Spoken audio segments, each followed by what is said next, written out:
I'm Mira Rubin here with you on Enlightened World Network. And today's topic is trust and safety and their inseparability. So it should be an interesting conversation. Before we get started, let's take a minute or two to get present. Let's take a deep breath in through your nose and hold it. And imagine clean, crisp oxygen flooding your lungs, flowing into your bloodstream, nourishing all your cells, all your organs, bringing vital life energy to your body and being. And as you exhale, exhale any tension, stress, negativity, fatigue. And now let's take another deep breath in through your nose and hold it. This time, imagine brilliant, bright light lighting you up from the inside out, illuminating, electrifying, and energizing all your cells, all your molecules, all your electrons, creating a brilliant beam of light and energy from your heart out into the world. And as you exhale, exhale any remaining tension, stress, negativity, fatigue. And now let's press our palms together and vigorously rub your hands together to feel the friction, the temperature, the pressure, the motion, the tickling and tingling when you stop. And allow all those sensations to bring you present right here, right now, into this remarkable physical form that enables us to experience life. Welcome, welcome, welcome. So, it looks like we are streaming. I wasn't quite certain. So it looks like we are on this Friday morning, and we're talking about trust and safety. And I've been known to observe that all trust is self-trust. Good morning, Rosalind. Welcome, welcome, welcome. So when we talk about trust being, all trust being self-trust, what we're talking about is being able to trust our own discernment, being able to trust ourselves, to listen to ourselves, and trust what we're hearing. When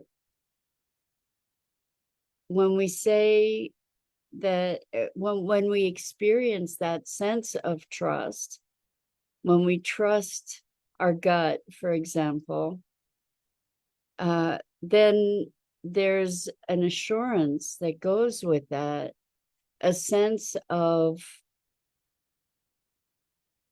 clarity, perhaps clarity, direction.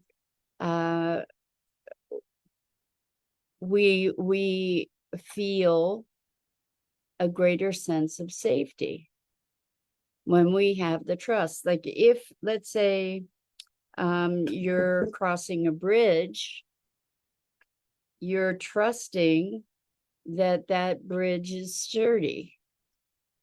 And therefore, there's a sense of safety. You have the confidence to cross that bridge. So what does it take? What does it take to cultivate this trust? Because when we don't feel safe, what do we experience? We experience a sense of fear, anxiety, anticipation, dread, all kinds of things when we don't feel safe. And so one of the reasons that this is an important conversation is because our world is calling for us to step up and become more engaged. And it's often the fear that will be visible or that will be in danger that stops us from standing up, stepping up. And one of the ways that we can access a greater sense of trust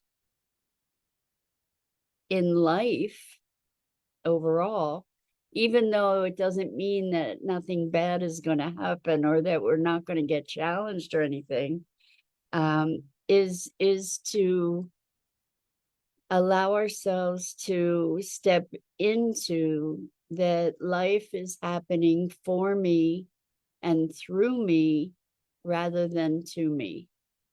And if indeed life is happening for me and through me, that cultivates a sense of, or it creates a context anyway, for us to cultivate a sense of trust and safety.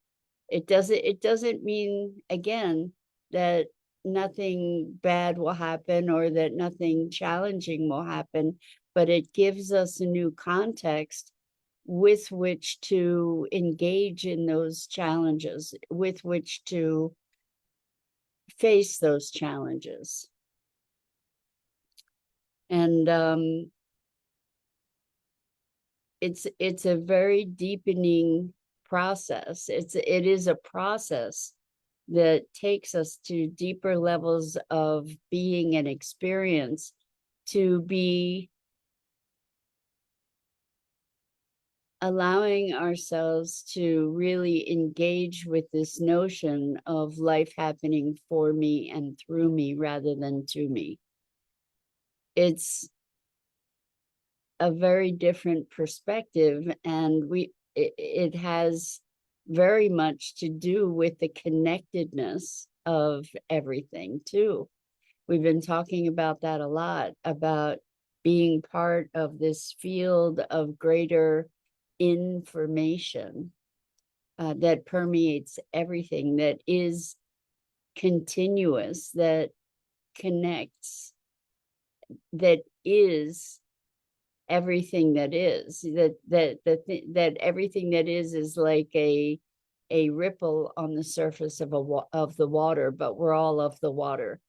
And this notion of life is happening for me and through me is an extension of that notion of unity, of oneness, of continuity.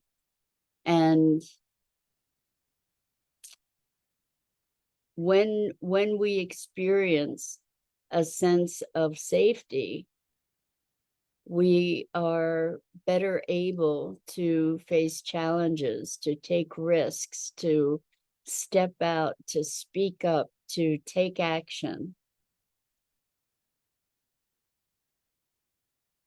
And it's important to make the distinction that the kind of safety that we're talking about really is kind of a meta safety. It doesn't mean it doesn't mean that I feel safe and therefore I can walk out into the middle of traffic and not get hit by a car. It means being present to our experience, to the world, being engaged in the world so that we can calibrate appropriately to the threats that may exist, that we can recognize them and respond appropriately rather than out of paralysis or fear. So it doesn't mean being able to walk out into the middle of traffic and believe that you're going to be safe. It means being able to time the traffic in such a way that you can cross safely because you're tuned in. You're tuned in and connected. And like pretty much all of our other conversations, it all comes back to presence.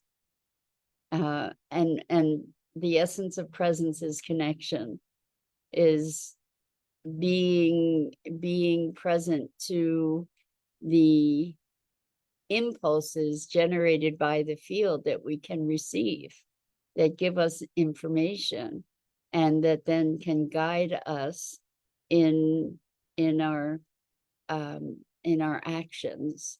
So Rosalind says softening the edges, so being less triggered.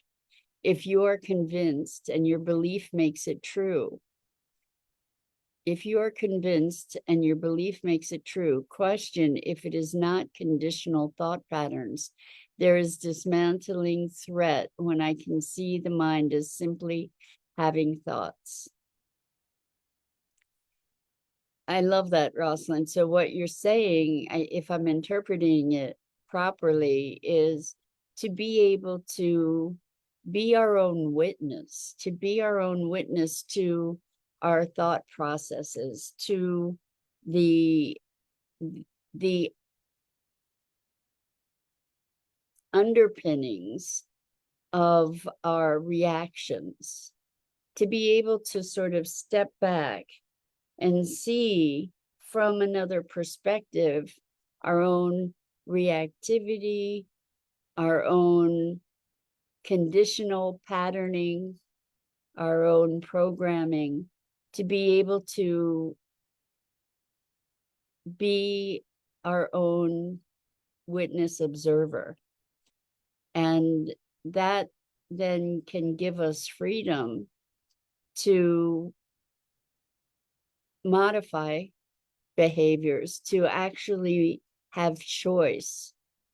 So in a situation where we feel threatened or triggered, when we have the opportunity to see it, it allows us to step back from the downward spiral that might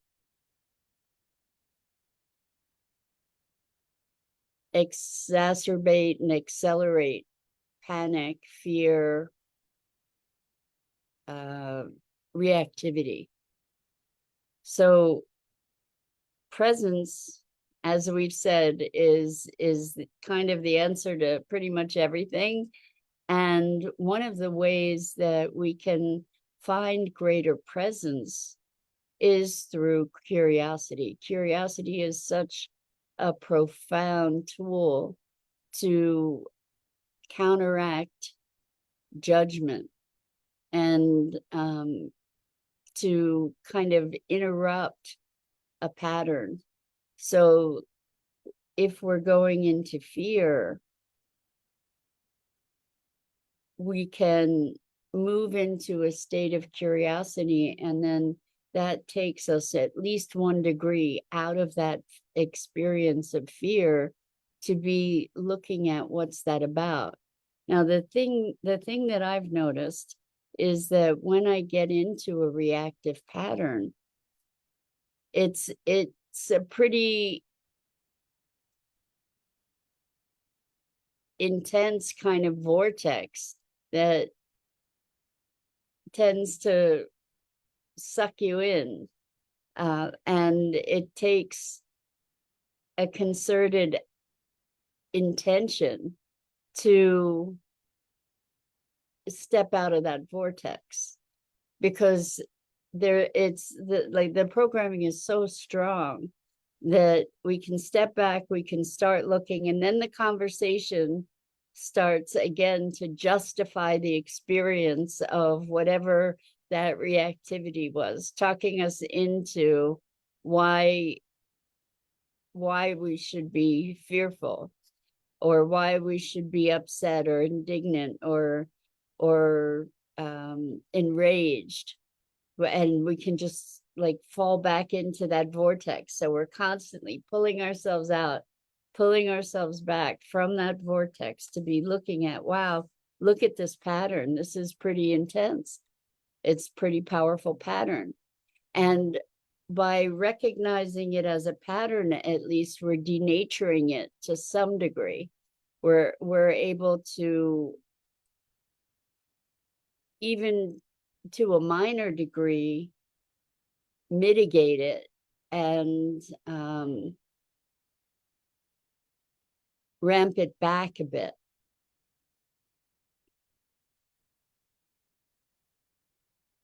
It's so interesting to see it I think it's possible to get to a point where you can kind of see yourself ramping up.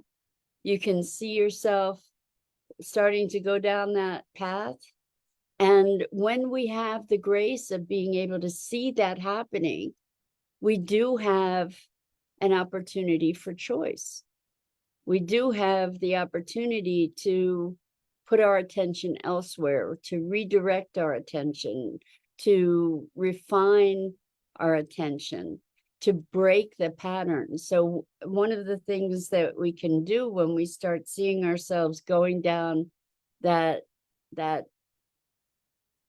downward spiral vortex, we can do something that's a pattern interrupt. So a pattern interrupt would be just get up and dance, or play music, or do something physical that shakes it up, literally physically move in a way that changes your state, jump up and down, laugh, smile, do something that derails that pattern. And what happens is, as we do that more and more, as we practice more and more, derailing that pattern, trusting ourselves to be able to do that, that pattern becomes less ingrained, and we can experience greater safety. Another way, another factor in this is recognizing that that is just a pattern, and that can elevate our sense of, oh, it's just a pattern. I don't have to be at the effect of it. When we're feeling safe, we're feeling some sense of integration, some sense of self-determination. That's a big part of it. So Rosalind says, curiosity. Ask self, what am I afraid of? Are my thoughts patterns, operating system related to protecting me? Protecting me from what? So it's great to ask questions, really important. What am I afraid of? Remember that when we ask questions, our brain is wired in such a way that it is going to find answers for us. So if we ask questions that take us down, we can ask questions that take us further down the spiral, and our brain will happily comply. It's like a heat-seeking missile. So if we ask questions like, what's wrong with me? We're going to get a litany of answers about what's wrong with me. So we want to be looking at maybe even more specifically, as we're exploring this fear, is what triggered me? What might that trigger be reminding me of from the past? So educating ourselves as to empowering questions, or questions that are going to maybe move us out of the spiral, can help. We can also say ask questions like, in reminding ourselves that in this moment, am I okay? Because oftentimes, most times, even though we might get frightened about something, or we might get upset or angry, defensive, if we can say, in this moment, am I okay? What can I do to be okay in this moment? What kind of insight can I gain right now about this experience? What can I recognize that is this moment that the same as the moment that from the past that I'm triggered around, that this reminds me of. When we can start bringing these things conscious, it's like shining light on a shadow. The darkness dissipates, and we have the ability to start bringing ourselves more into the present by recognizing that it isn't the past. You know, that happened, whatever that was, that happened, and I've got stuff to resolve around that. And this is not that moment. This is now. And it may look similar. I can see how it looks similar.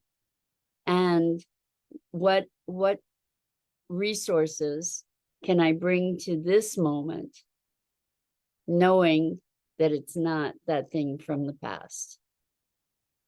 What kind of resourcefulness can I generate? What might be available to me now that wasn't available to me then? Now that I see this situation, how could an empowering question would be, how can I interact with this in a way that empowers me? How can I find alignment with myself in the face of this challenge? What would it feel like if I had full presence right now? Questions like that might seem a stretch, but the thing is that when we ask those kinds of questions, remember that our mind is like a heat-seeking missile. It wants to answer the question. So if I ask questions like, what would it feel like to be able to breathe easily right now? What would it feel like if my body were relaxed? What would it feel like if I were centered at this moment? If I were able to think through this or respond to this in a life-affirming way, what might I do? How might I feel? It takes presence to be able to ask these kinds of questions, oneself, these kinds of questions, particularly when you're on a roll down the hill, right? That is ever accelerating. To be able to break that state, to be able to willfully change state is part of our evolutionary experience. It is part of our growing awakening to be able to see ourselves, to be connecting with that higher level of intelligence that can see the dynamics in our own lives without us just going merrily along the way unconscious in a robotic programmed fashion. It is a way for us to regain our sovereignty, our self-determination, our presence, our connection, our connectedness. So another thing that deeply affects safety, the feeling of safety, is isolation. When we believe that we're isolated and separate, there's a sense of me against the world kind of thing. And in actuality, that's not the truth. So the notion of connectedness, being able to know that we're part of something greater, even though it doesn't necessarily make sense and it might not seem relevant to whatever the experience is, you know, the fear that I had a conversation, multiple conversations with a client recently who had for a good portion of their lives a deep, deep, deep fear of death, deep terror around death. And their experience or their notion of death was being cast out to the furthest and darkest reaches of the universe in total isolation and nothingness. And what was so marvelous, we talked about Carlos Castaneda and having death as an advisor. What they said as a result of our work around the issue of death was that it's changed direction. Before it was going, the experience was that it was going out to the farthest, most bleak regions of the universe. And what they said is it's now changed direction and it's coming to center and connection with all things, rather than isolation from everything. And there's a deep sense of safety that comes from that, or a sense of greater trust, a greater ease to be an expression of that interconnection of all things. And so I extend an invitation to all of us to be exploring this connection, this inseparability that we are with everything that is. So Rosalind says, welcoming this day as an opportunity to yet again turn our eyes to the horizon and dream our lives into being. Oh my gosh, Rosalind, thank you for that. What a wonderful way to end this morning and start the weekend. And thank you, thank you. I'm Mira Rubin. This is the Core Connection, and I go live here each weekday morning at 9 a.m. Eastern on the Enlightened World Network Facebook page and YouTube channel. And my Facebook page, I invite you to like and follow the Enlightened World Network YouTube channel as well as mine. The links are in the description. And as always, it's a deep, deep pleasure and privilege to have this opportunity to spend time with you, musing about the nature of reality and life. So until next time, so much love to you.